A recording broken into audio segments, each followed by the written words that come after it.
Tout est bien, qui finit bien ici au Palais Polyvalent des Sports de Yaoundé. Le Cameroun qui l'emporte dans un match assez compliqué, mais il faut dire que ça s'est joué au mental. Yves Salah, vous suivez de près ces joueuses depuis la préparation. Sous quel signe on peut mettre cette victoire contre une équipe qui est favorite de cet Afro-Basket, le Sénégal, qui tombe contre les Lions indomptables? Cette victoire est incroyable, Aimé, elle est historique. Pour battre le Sénégal, il faut aller à beaucoup d'années d'histoire. Une équipe qui a fait 23 demi-finales sur 25 éditions d'Afro-Basket féminin, qui a gagné 11 Afro. Donc je vais dire qu'on vient de renverser une montagne, mais j'ai senti qu'il pouvait se passer quelque chose d'extraordinaire aujourd'hui. J'ai vu l'entame des matchs.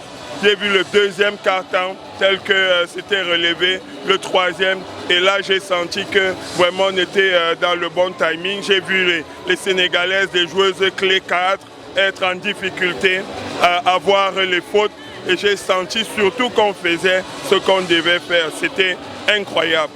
En tout cas, incroyable, c'est le mot ici, avec le public qui est venu tout doucement, mais au coup de sifflet final, qui a jubilé aux côtés du ministre des Sports et de l'Éducation physique qui a fait le déplacement. Lazare Ndingono aussi, le coach des seniors, était présent. On termine avec une EFA MVP de cette troisième place, mais aussi Weladji, qui ont trouvé les ressources quand Koyok, Ramsès et autres avaient du mal. C'est dire que cette génération peut nous porter plus loin pour les années futures. Oui, ça montre qu'on a de la ressource. EFA, elle a simplement joué comme une MVP. Elle a pris les choses en main quand il fallait. C'est elle qui a mis en difficulté Mme Marie Diop. Et ce n'est pas n'importe qui, Mme Marie Diop.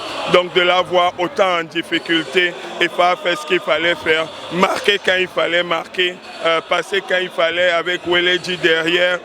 Je crois que l'avenir s'annonce très bien pour cette jeune équipe du Cameroun. Que de talent dedans. Pour combien de filles? On a pratiquement 8 filles qui sont à leur premier Afro-Basket à Yaoundé à domicile, dont beaucoup sont à leur première sélection. J'imagine déjà ce que ça fera avec la répétition des matchs, en les maintenant ensemble, en continuant. Je suis très optimiste par rapport à l'avenir. En tout cas, merci encore à vous, communicateur de la Fédération camerounaise de basketball. Une génération qui vient de naître ici, 3e dans une compétition qui a eu des hauts et des bas. Et on rappelle simplement que derrière nous, c'est la finale entre le Nigeria et le Mali tombeur du Cameroun. Mais l'essentiel à retenir, c'est que ce dimanche a été un dimanche de grâce pour les Lions indomptables du filet. Et c'est sous cette euphorie que nous vous renvoyons l'antenne en studio. Mayo, et bien bravo les Lions. Bravo à vous en studio. Aimé Moukoko pour Cam10 Télévision.